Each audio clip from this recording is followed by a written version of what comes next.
ఓం నమో శ్రీ లక్ష్మీ వెంకటేశ్వరాయ శ్రీ మహాగణాధిపతయే నమః. ఉగ్రం వీరం మహావిష్ణుం జ్వలంతం సర్వతోముఖం నృసింహం భీషణం భద్రం మృత్యుర్నమామ్యహం. ప్రేక్షకులకు నమస్కారాలు తెలియజేస్తూ మనం మే నెలలో మన యొక్క రాశుల వారికి ఎలా ఉంటుంది అనే విషయం తెలుసుకుంటూ మనం మే నెలలో గ్రహాల యొక్క పరిస్థితి కూడా మనం తెలుసుకుందాం.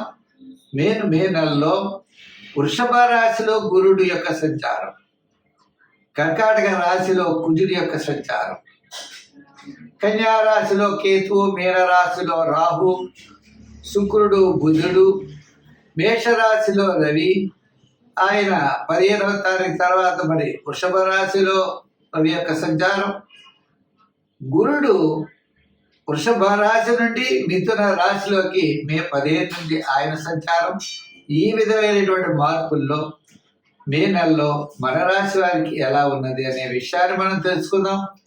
దానికి సులభమైన పరిహారముల ద్వారా మనం ఆచరించినట్లయితే తప్పకుండా మంచి ఫలితాలు ఉంటాయి. ప్రతి ఒక్కరికి కూడా వ్యక్తిగత జాతక ప్రభావం, ఖగోళంలో ఉన్నటువంటి గోచార గ్రహముల యొక్క ప్రభావం, 2 ప్రభావాలతో మనిషి యొక్క జీవన విధానం సాగుతూ ఉంటుంది. కాబట్టి మనం తప్పనిసరిగా ఈ గోచారము అంటే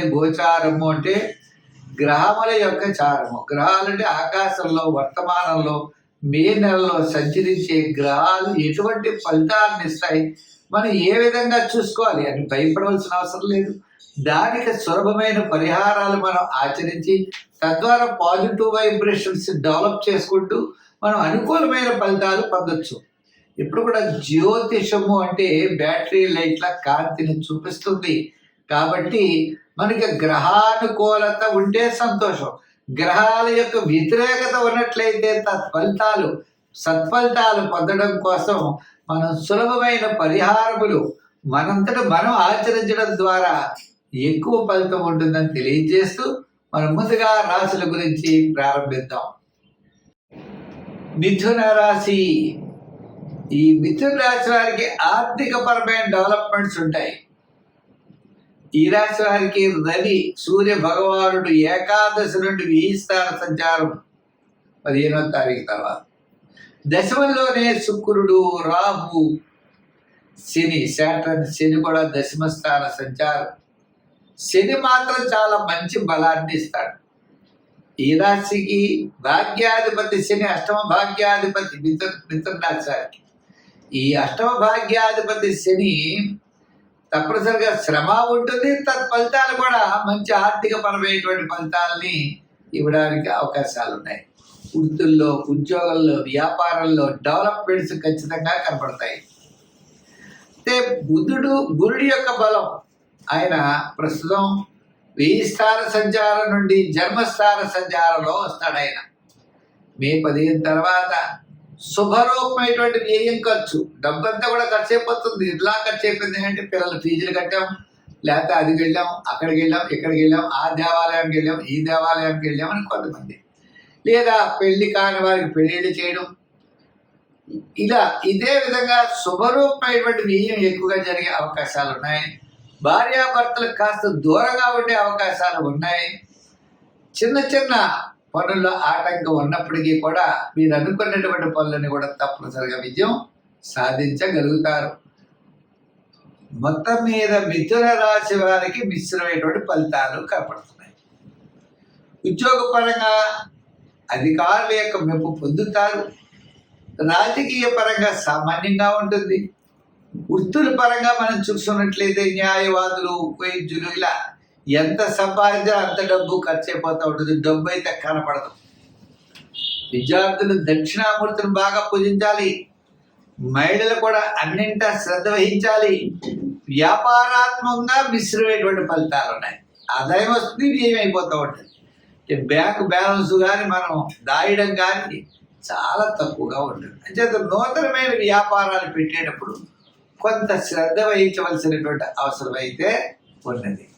మరి ఇంకా డెవలప్మెంట్స్ బాగుండాలి అన్నట్లయితే తప్పనిసరిగా ఈ రాశి వారు దక్షిణామూర్తిని పూజిస్తే వేగంగా ఫలితం ఉంటుంది.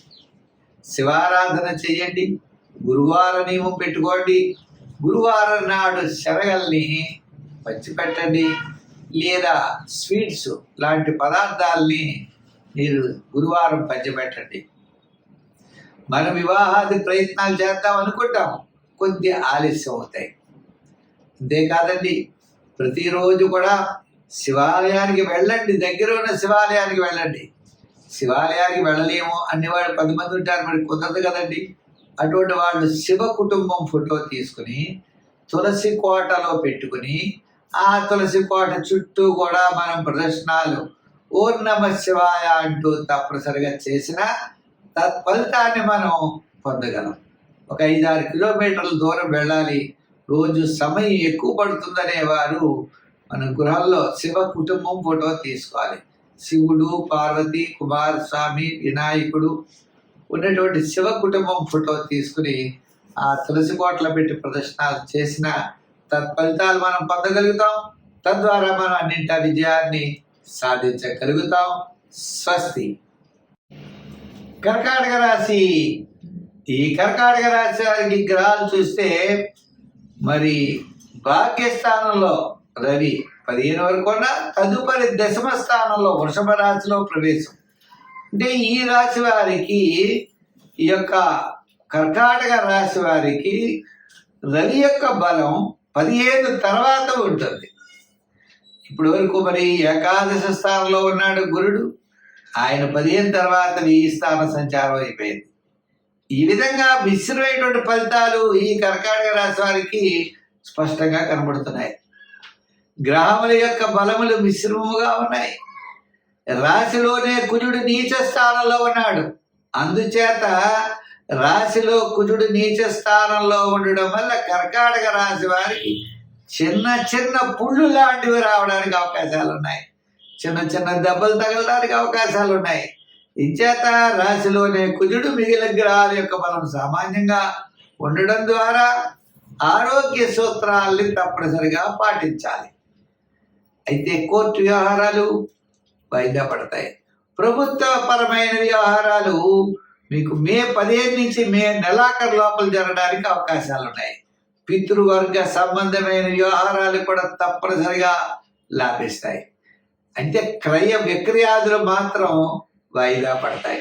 ఆర్థిక పరమైన ఇబ్బందులు స్పష్టంగా కనబడుతున్నాయి. చేత ఆర్థిక పరమైన ప్రణాళికలు చాలా అవసరం ఈ కర్కాటక రాశి వారికి.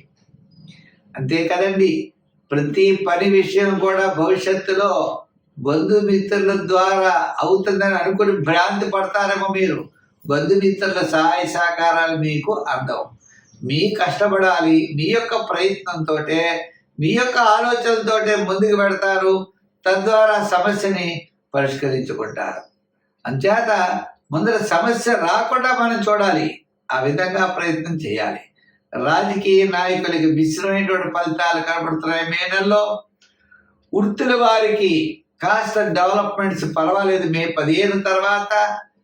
షేర్స్ వారికి, ఐటీ రంగం వారికి ఉద్యోగపరంగా కొంతవరకు అనుకూలం మే 15 నుండి మే నెలాఖరు వరకు. వ్యాపారాత్మకమైన విషయాల్లో చూసినట్లయితే చాలా జాగ్రత్తగా వ్యాపారం చేయవలసిన పరిస్థితులు ఉన్నాయి. మన వ్యాపారాన్ని వర్కర్ల మీద వదిలేసిన, అదే పని వాళ్ళ మీద వదిలేసిన, బంధుమిత్రుల మీద వదిలేసినా కూడా వ్యాపారం లాస్ అవడానికి అవకాశాలు ఉన్నాయి. ఏ వ్యాపారం ఎవరు చేసినా స్వతంత్రంగా వారు మాత్రమే చూసుకోవాలి తప్పనిసరిగా. తద్వారా అలా చేయడం ద్వారా విజయం సాధించే అవకాశాలు ఉన్నాయి. మరి ఈ రాశి వారు సుబ్రహ్మణ్య స్వామిని పూజించాలి. కందులు కానీ, కందిపప్పు కానీ ఎర్రని గుడ్డలో 1/4 కిలో కట్టి మంగళవారం ప్రవహించే నదిలో వేయడం, ప్రతి మంగళవారం సుబ్రహ్మణ్య స్వామిని పూజించడం, సంఖ్యల్లో 2 రంగుల్లో తెలుపు ధరించండి, సత్ఫలితాలు ఉంటాయి. స్వస్తి.